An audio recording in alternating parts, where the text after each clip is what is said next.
জামুগুৰি আদৰ্শ উচ্চ বিদ্যালয়ৰ শিক্ষক ভাতৃ সমচন্দন ভূঞাই হোৱাটছএপত এটা কবিতা পঠাইছিল।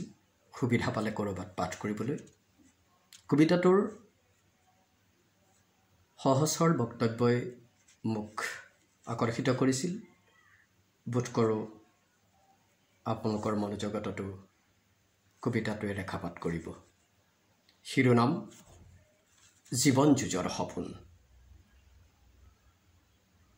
সপোন এটা গিলি থলেহি। মাকে যেতিয়া নাৰিকলৰ পাত ফুৱাই ফুৱাই ভাত ৰান্ধি আছিল,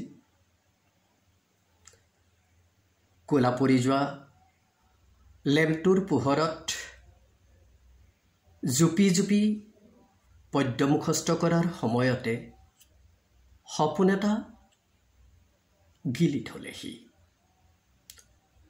চোতালত বুঢ়া গৰু ঠেলি ঠেলি দেউতাকে কোমল ধানৰ মৰণা মাৰিছে। বতৰ হেনো ডাৱৰ। কালিলৈ ডাঙৰি কেইভাৰ সোনকালে কঢ়িয়াব লাগিব। বতৰ গাজিছে। মৰণাটো গোটাই লৈ ঢাকিছে। ভিতৰত মাকে ছালৰ পানী পৰা ঠাইবোৰত চৰিয়া পাতি থাকোঁতেই সপোন এটা গিলি থলেহি। টোপনি আহিছিলহে, হঠাৎ কিবা এটা শব্দ। নাই, দেউতাকে ছালৰ ফুটাত লগোৱা ঢকুৱাখন ঠিক কৰিছে। কাহিলি পুৱাতে মাকে তুঁহ জুই ফুৱাই ফুৱাই ক'লা কেটলিটোত পানী টপতাইছে। আগৰাতিয়েই জুহালত সেকি থোৱা খৰি ধোঁৱাই ধোঁৱাই জ্বলিছে। আৰু তেতিয়াই সপোন এটা গিলি থলেহি। স্কুলত বেঞ্চৰ গজালত লাগি ফাটি যোৱা পেণ্টটো মাকে চিলাই থৈছে। ৰজনী ঠিকাদাৰৰ পুতেকে স্কুললৈ যাবলৈ সৌৱা বাটৰ পৰা মাতিছে।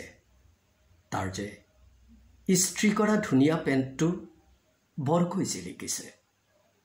ক'লা বহল বেল্ট এডালো মাৰিছে। আৰু কঁকাল ঢিলা তাৰ পেণ্টটোত যেতিয়া মাকে পিন এটা মাৰি দিছিল, তেতিয়াই সপোন এটা গিলি থলেহি। নৈৰ পানীৰ দৰে সময় বাগৰিল। এয়া পানী সৌবা হ'ল। সপোনৰ পম খেদি জীৱন আগুৱাই গ'ল। এৰা তাৰ যে বুকুখনত চেৰেংকৈ মাৰে। উচ্চ শিক্ষা শেষ কৰি সি যিদিনা উভতি আহিছিল, জপনা মুখলৈ দৌৰি আহোঁতেই মাকৰ গাঁঠি দিয়া চেণ্ডেল উজুটিত ছিগিছিল। আৰু তেতিয়াই মাকৰ আকুল আটাৰে ভৰা চলচলীয়া চকু দুটা দেখি সপোন এটা গিলি থলেহি। এটা আশাৰ সপোন, এটা জীৱনবোধৰ সপোন। এটা আশাৰ সপোন, এটা জীৱনবোধৰ সপোন। ধন্যবাদ।